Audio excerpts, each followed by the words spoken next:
A man gets tased to death by the police because they assume he's committing a crime. He committed no crime. This is an update. He dies. The family now has filed suit. Put up the picture full mass. Very sad story and a couple of twists.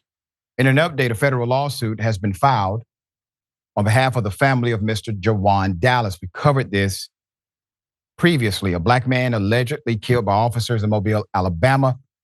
Prominent civil rights lawyers Ben Crump, Lee Merritt, Roderick Van Daniel, John Burris, and our dear friend Harry Daniels are all on this case. Let me give you the background. Two officers who are identified as John Does are also listed as defendants in the filing. The lawsuit obtained by Atlanta Black Star alleges that Dallas was an innocent man whose civil rights were violated on that summer night due to the, quote, reckless and fraudulent conduct toward him when they shocked him multiple times after accosting him as he was sitting in his car. Remember, he committed no crime. On July 2nd, officers from the Mobile Police Department responded to a 911 call about a burglary. That's according to the lawsuit. The resident described the suspect in his yard at lot 33 as a black male wearing a hat with a red shirt or pants. The caller also noted that he was homeless and started walking down the road after at the trailer park.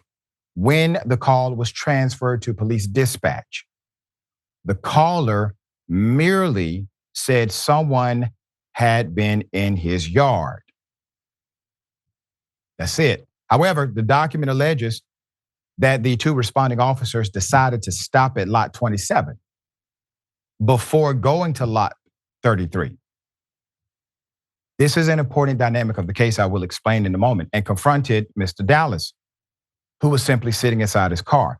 Another unidentified man who was white was standing nearby in the yard, and the police started to grill him about the reported trespass. They both denied being involved, but the officers decided to ask for identification anyway. So let me provide the context as to why this is important to the suit and to the story itself. Lot 33 is where you start your investigation. Okay? You don't have information. Lot 33 is where the 911 call generated. So you go to lot 33, you speak to the individual who provided the information, who called 911, you engage in very simple protocol of investigation. But instead, you stopped at lot 27. You did not even exercise the minimum protocol for investigative prowess. That's why this part is important in the suit. There's more. Per the lawsuit, the white male gave police his ID while Dallas was looking around the car, telling the officers that they were, quote, violating his civil rights. And they were. They absolutely were, prompting an exchange between them. The officers demanded that Dallas exit the car and escorted him behind the vehicle. He attempted to flee, but was tackled by one of the officers. Before I go to the eyewitness on this, I want to remind everyone of something, okay? Just think about how perverted it is for someone to go into an industry that they hate. Let me explain. If you are in law enforcement, you would imagine you would love what? The law. If you are in education, let's say a professor like myself, you love education, academics. You actually are encouraged when a student gets it. You are thrilled when someone understands what you're teaching in that industry.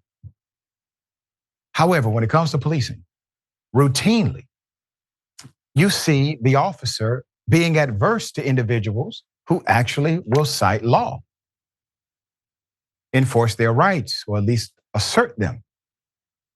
There's more. An eyewitness watching the altercation in the interaction, claimed that Dallas was stunned with a taser and assaulted by officers multiple times while on the ground while he cried for help.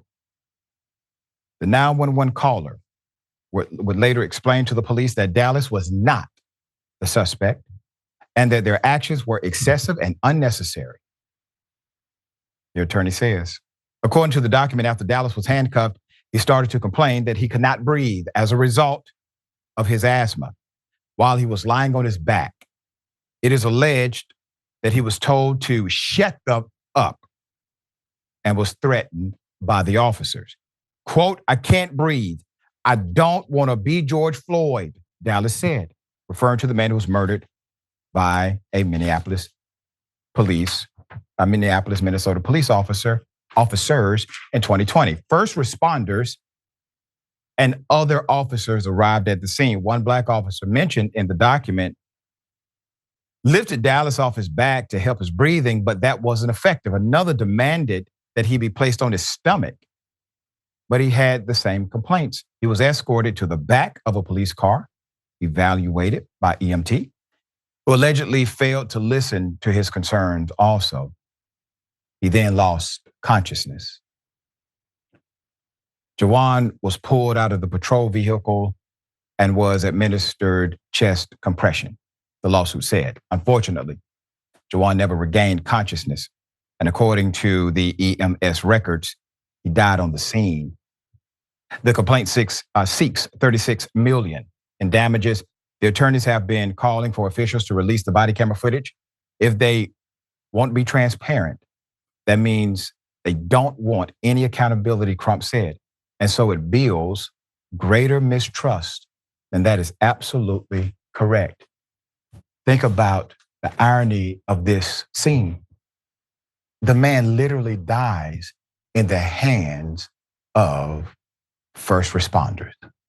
He is innocent. He committed no crime. He broke into no home. He committed no trespass. You get the EMTs, they are there. He's obviously in distress. His health is fading. He dies right there with them looking at him, not believing him. All right, we're gonna stay on top of this, obviously.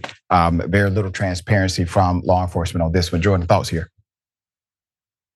Yeah, this is yet another example of the culture problem we have in police departments all over the country. And thankfully, people like Ben Crump are on it. I think we need to strive to create a world where Ben Crump doesn't have any work, where he can just spend the rest of his life on vacation, I think, because he is all over all of these cases, thankfully. But think about this.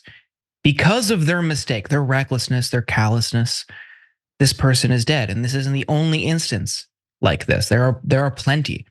And what recourse do you have? Of course, you're going to be confused or disoriented if you are being wrongfully detained for something you didn't do. As far as you know, you were just living your life. But on that culture problem, unrelated, but I think it informs the behavior that we see time and time again in the stories that you cover on this show. A Stockholm anti-fascist group this week obtained somehow the customer records for a Nazi merchandise website based in Sweden, and they released it. And now people are able to look who of the tens of thousands of orders, unfortunately, over the past several years, who's buying Nazi merchandise. And would it surprise you, just after a cursory search by myself and a few friends this week, and certainly not exhaustive, multiple police officers, current and retired, have showed up on this list. Wow. Would that shock any of you? So it goes beyond just standard bias and prejudice. They are celebrating it. They are wearing merchandise privately, I assume, celebrating their white supremacist views, and this is how it manifests in their work. And that's a hell of a point. We're going to follow up on that, and thank you for doing the due diligence. They need to be exposed, obviously.